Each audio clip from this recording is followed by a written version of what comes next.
Assalamualaikum warahmatullahi wabarakatuh. Selamat pagi dan salam sejahtera buat kita semua. Pagi. Bagi adik-adik para pencari ilmu, welcome di ini ya konten kita materi tentang hukum bisnis ya. Kali ini kita akan ketemu dengan dalam perspektif ekonomi gitu ya dan manajemen insyaallah. Baik, dalam hal hukum bisnis gitu ya. Sebelum jauh kita berbicara perihal hukum bisnis, kita ingin tahu dulu bagaimana peranan hukum dalam ekonomi. Karena seringkali kita salah dalam memandang bagaimana sih hukum bisnis itu, apakah kemudian hukum yang dibisniskan atau hukum bisnis itu ya, yang dimaksud hukum bisnis itu Pak, ya harus bisnis yang besar-besar gitu ya, harus bisnis yang besar. Kenapa? Karena bisnis yang besar resikonya besar, maka harus ada aturan hukumnya yang mengatur atau kontrak seperti itu. Lalu kalau bisnisnya kecil-kecil, apakah masuk dalam ruang lingkup hukum bisnis? Sejatinya masuk gitu ya, namun mungkin dengan tidak tertulisnya itulah mungkin berimplikasi negatif bagi para pihak. Jadi tidak ada alat pembukti bahwa terjadinya transaksi atau terjadinya pembagian hak dan kewajiban, perintah atau larangan yang dimuat, dan bagaimana metode penyelesaiannya nanti jika terjadi sengketa. Maka kita perlu belajar nih.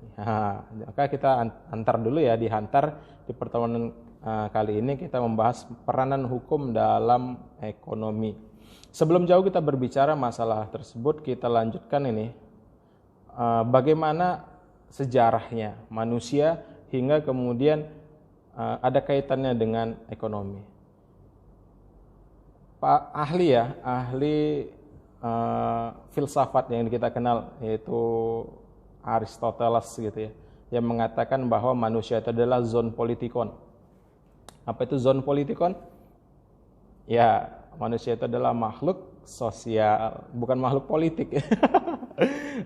Zoon politikon itu makhluk politik, tapi sebenarnya politik itu juga merupakan konsep yang lahir ya daripada bentuk sosialisme masyarakat. Maka tidak salah kalau dikatakan makhluk politik gitu. Tapi lebih tepatnya, lebih enak kita dengarnya itu adalah makhluk sosial. Karena dia pribadinya itu adalah zoon politikon, secara pribadi dia adalah makhluk sosial.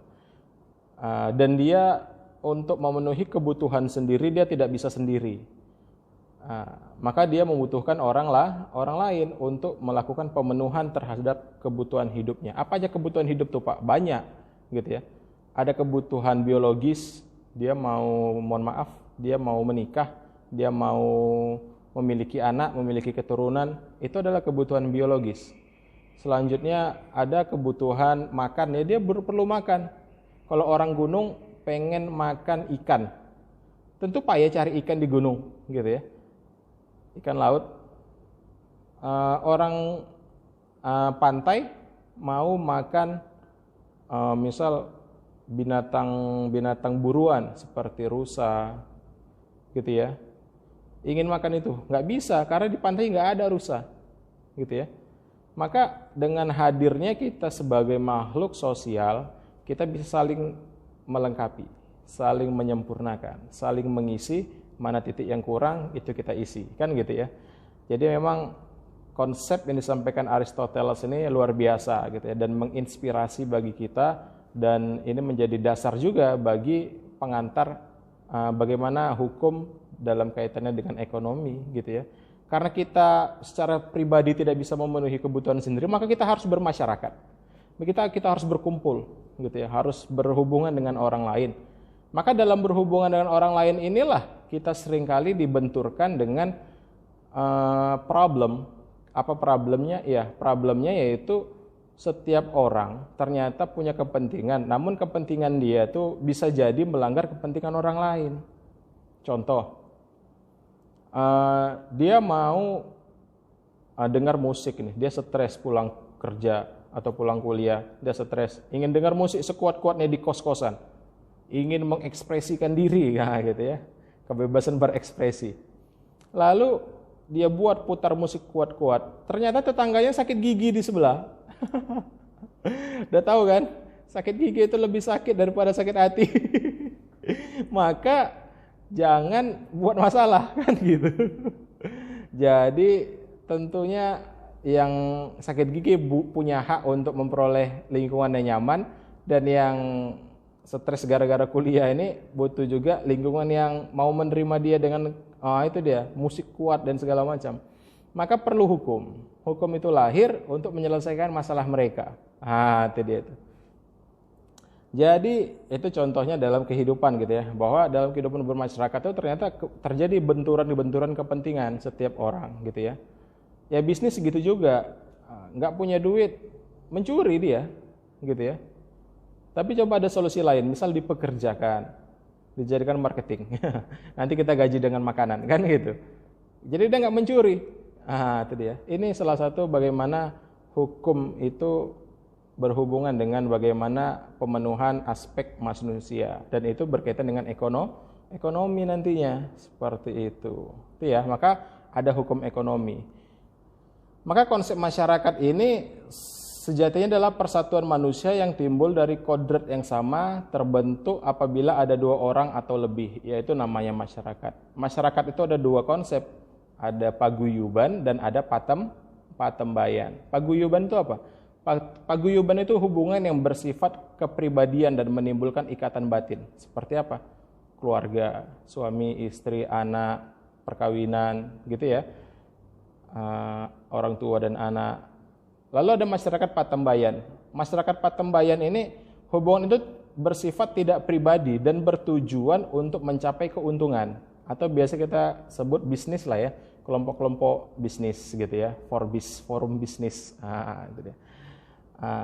Maka dalam konsep terbentuknya masyarakat tadi itu yang dua tuh, ada paguyuban dan ada patembayan, ada beberapa faktor yang mempengaruhi. Apa aja faktornya? Faktornya itu adalah yang pertama, yaitu kesamaan. Kesamaan itu banyak ya, sukanya sama, kumpul-kumpulnya sama, visi yang sama gitu ya.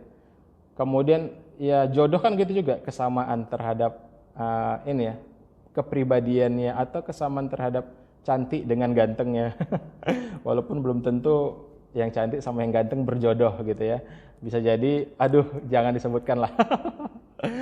Kemudian memerlukan kekuatan atau bantuan orang lain, itu menjadi semangat berhidup bersama ya, menjadi masyarakat. Kemudian hubungan kedaerahan, hubungan kerja dan segala macamnya itu menjadi kecondongan orang untuk bermasyarakat. Namun ada kecenderungan yang sifatnya lebih biologis gitu ya. Yang tadi itu, bahwa yang menikah gitu ya, hasrat untuk menikah itu untuk apa? Untuk mengadakan keturunan. Tapi pernikahan bukanlah semata-mata berbicara perihal keturunan ya. Karena perihal keturunan ini spesifik dia sebenarnya gitu ya. Kenapa dikatakan spesifik? Ya spesifik sebab dalam perkawinan ada juga kok yang belum punya anak gitu ya, dan itu tidak masalah. Itu tidak masalah. Jadi jangan jadikan dasar pula tidak terpenuhinya ini ya, hidup bermasyarakatnya, hidup bersamanya itu akibat tidak ada anak. Itu tidak dibenarkan juga gitu ya. Setidaknya kita dengan istri kita itu sudah menjadi suatu masyarakat, dan ini penting ya, untuk memberikan keep positif di dalam diri kita, aura positif gitu. Selanjutnya, hasrat untuk memenuhi kebutuhan pangan, sandang dan papan, kebutuhan dasar. Itu membuat kita harus bermasyarakat, berkumpul. Kemudian yang ketiga, yang terakhir itu adalah hasrat untuk melakukan pembelaan terhadap diri. Dengan bermasyarakat kita lebih kuat. Kan tahu ya, di Indonesia ada istilah kalau nyapu dengan satu lidi tentu nggak bersih. Tapi kalau kemudian menyapu dengan banyak lidinya, atau lidi yang banyak susah dipatahkan dibandingkan lidi yang satu. Gitu dia. Lalu dalam kehidupan tersebut itulah kemudian lahir suatu norma, namanya masyarakat ya, ada norma di dalamnya. Norma itu apa, Pak? Norma itu aturan perilaku dalam suatu kelompok tertentu yang mempengaruhi tingkah laku manusia. Ya, dia aturan. Norma itu ada apa aja, Pak? Norma ada norma agama, kesusilaan, kesopanan, dan hukum. Ada 4 norma. Dan ini nanti kita akan coba fokuskan ke norma hukum, gitu ya. Walaupun keempat norma ini sejatinya memberikan pengaturan, ya.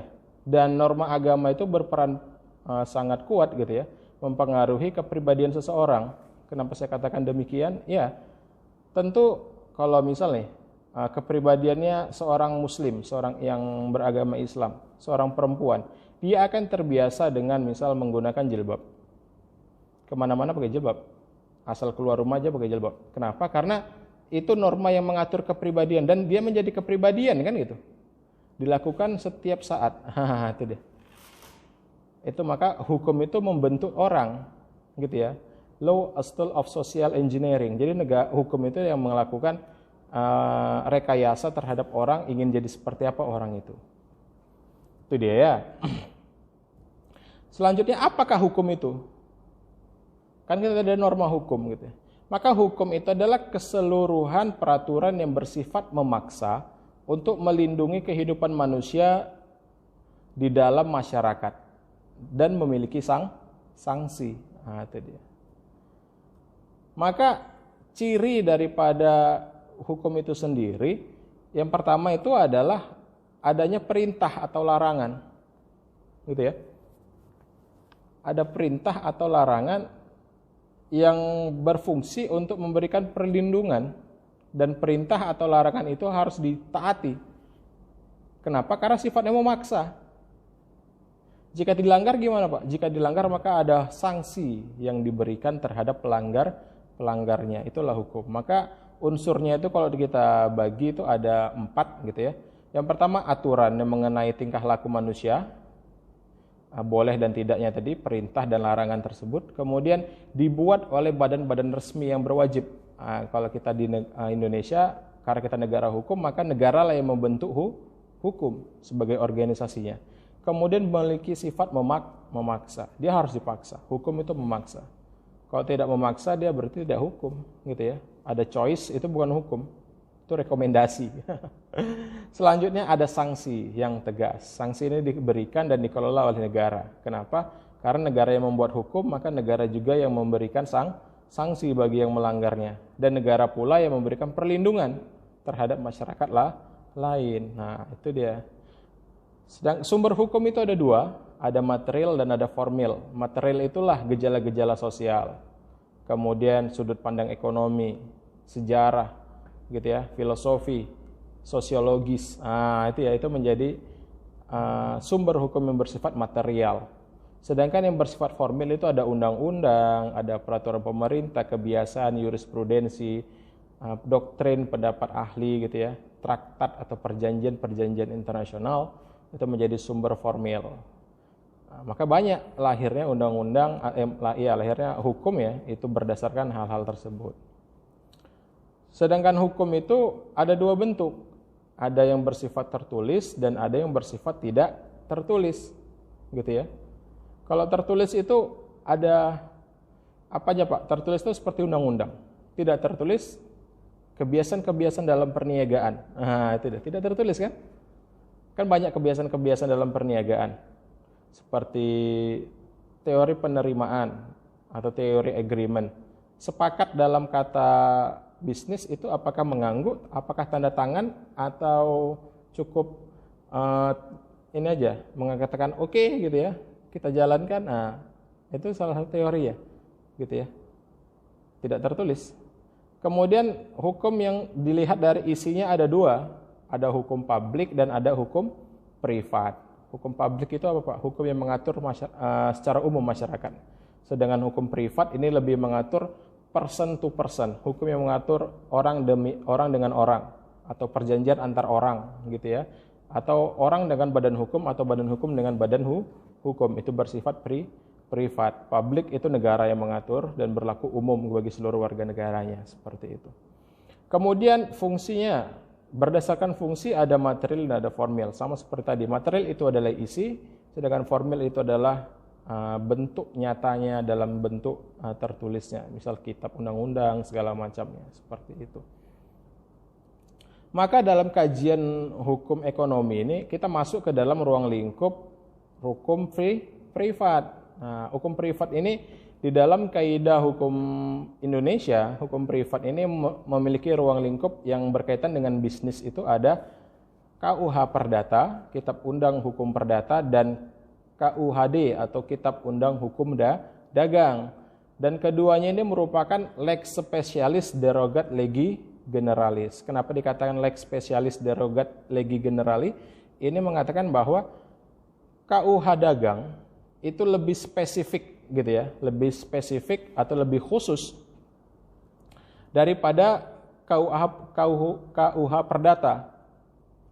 Maka keberlakuannya lebih utama daripada KUH Perdata terhadap apa-apa yang sudah diatur di dalam KUHD.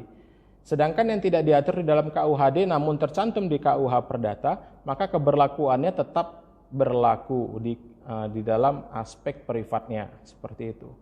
Begitu pula KUH Perdata terhadap hukum privat atau hukum bisnis, gitu ya. Dia lebih spesifik, gitu ya. Kenapa lebih spesifik? Sebab dia mengatur orang, badan, gitu ya. Orang perorangan atau badan, kemudian harta benda, perikatan, dan pembuktian dan daluarsa. Itu buku-bukunya, isi-isinya. Maka konsepnya lex specialis derogat legi generalis daripada hukum yang umum. Maka dalam hukum ekonomi, ini kita sudah masuk ke dalam hukum ekonomi sedikit ya. Hukum ekonomi itu berfungsi untuk mengatur dan membatasi kegiatan-kegiatan ekonomi sehingga pembangunan perekonomian tidak mengabaikan hak dan kepentingan masyarakat. Itu hukum ekonomi. Contohnya gimana Pak? Contohnya seperti misal reklamasi di Jakarta ya. Reklamasi yang kemudian mengorbankan masyarakat, kemudian banyaklah yang kemudian implikasi sosial ekonominya terhadap masyarakat, dan itu harusnya bisa diatur dan dimanajemen, gitu ya. Meminimalisir konflik juga termasuk bagian daripada hukum ekonomi ini, gitu ya. Yang kedua, dua aspek dalam hukum ekonomi itu, yang pertama pengaturan usaha-usaha pembangunan ekonominya, dan kemudian yang kedua pengaturan usaha-usaha pembagian hasil pembangunan ekonomi. Ini dua aspek hukum ekonomi yang penting kita ketahui, gitu ya. Next kita akan coba uraikan kembali perihal dengan materi ini. Namun sampai ini cukup dulu ya, sampai di sini materi kita kali ini. Next kita akan coba lanjutkan. Lebih dan kurang mohon maaf. Jika ada yang mau ditanya silakan cantumkan di kolom komentar. Kita akan jawab mudah-mudahan dengan sebisanya. Lebih dan kurang mohon maaf. Billahi taufik wal hidayah. Wassalamualaikum warahmatullahi wabarakatuh. Salam sehat.